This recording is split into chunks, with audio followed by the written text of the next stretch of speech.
সিকান্দার রাজা ও ফুটবল তারকা Cristiano Ronaldo মিলিত হলেন একই বিন্দুতে। 2021 ইউরোতে প্রেস কনফারেন্স থেকে রোনালদোর কোকের বোতল সরানোর ঘটনা মনে আছে নিশ্চয়ই। এরপর থেকে সারা বিশ্বের অনেক খেলোয়াড়ই প্রেস কনফারেন্স থেকে কোকাকোলার বোতল সরিয়ে আলোচনায় এসেছেন। সেই তালিকায় ক্রিকেটার হিসেবে যুক্ত হয়েছিলেন অস্ট্রেলিয়া ক্রিকেট দলের তারকা ব্যাটার ডেভিড ওয়ার্নারও। এরই ধারাবাহিকতায় এবার একই জায়গায় মিলে গেলেন জিম্বাবুয়ে ক্রিকেট দলের অধিনায়ক সিকান্দার রাজা। বাংলাদেশ বনাম জিম্বাবুয়ের ম্যাচ উপলক্ষে ম্যাচ পূর্ববর্তী সংবাদ সম্মেলনে সাংবাদিকদের মুখোমুখি হন জিম্বাবুয়ান কাপ্তান সিকান্দার রাজা। সেখানে সিরিজ সম্পর্কিত আলোচনা সহ বাংলাদেশের আতিথেয়তা ও নানাবিধ আলোচনা করেন পাকিস্তান বংশোদ্ভূত এই ক্রিকেটার। তবে সেসব আলোচনার পূর্বে সিকান্দার রাজা শুরুতেই নজর কাড়েন যখন তিনি সংবাদ সম্মেলনে এসেই টেবিল থেকে কোকের বোতল সরিয়ে ফেলেন।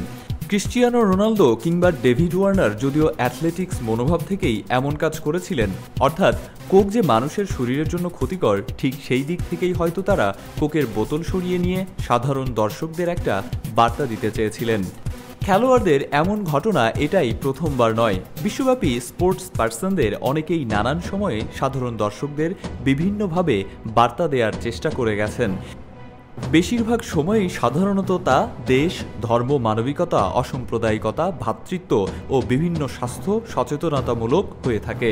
ক্রিকেটারদেরও এমন ঘটনার উদাহরণ বেশ পুরাতন। এই তো কিছুদিন আগেই অস্ট্রেলিয়ার বামহাতি ব্যাটার ওসমান খাওয়াজা ক্রিকেট মাঠে অনুশীলনের সময় যেই কেটস পায়ে চাপিয়েছিলেন সেখানে লেখা ছিল সব জীবনের মূল্য সমান এবং স্বাধীনতা একটি মানবাধিকার। ধারণা করা হয় প্যালেস্টাইনের ঘটনা প্রবাহের জন্যই তার এই পদক্ষেপ ছিল। অন্যদিকে হাসি মামলা দক্ষিণ আফ্রিকার জার্সিতে থাকা বিয়ার প্রস্তুতকারক সংস্থা ক্যাসেল লেজারের লোগো দেয়ার জার্সি কখনোই গায়ে জড়াতেন না, যার জন্য ওনাকেও জরিমানাও গুনতে হতো। এছাড়াও ভারতীয় একটি তামাকজাত কোম্পানি সচিন টেন্ডুলকারকে কয়েকবার তাদের কোম্পানির ব্র্যান্ড অ্যাম্বাসেডর হিসেবে নিয়োগ দিতে চাইলেও টেন্ডুলকার সেই প্রস্তাব ফিরিয়ে দেন বারবার।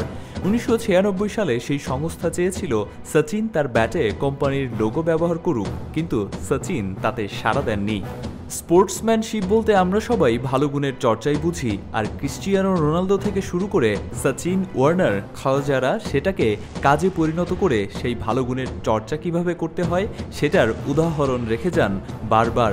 আর সেই ভালো গুণ চর্চার দলের নতুন সদস্য হলেন সিকান্দার রাজা। সাহাব সোহাগ, অন ফিল্ড।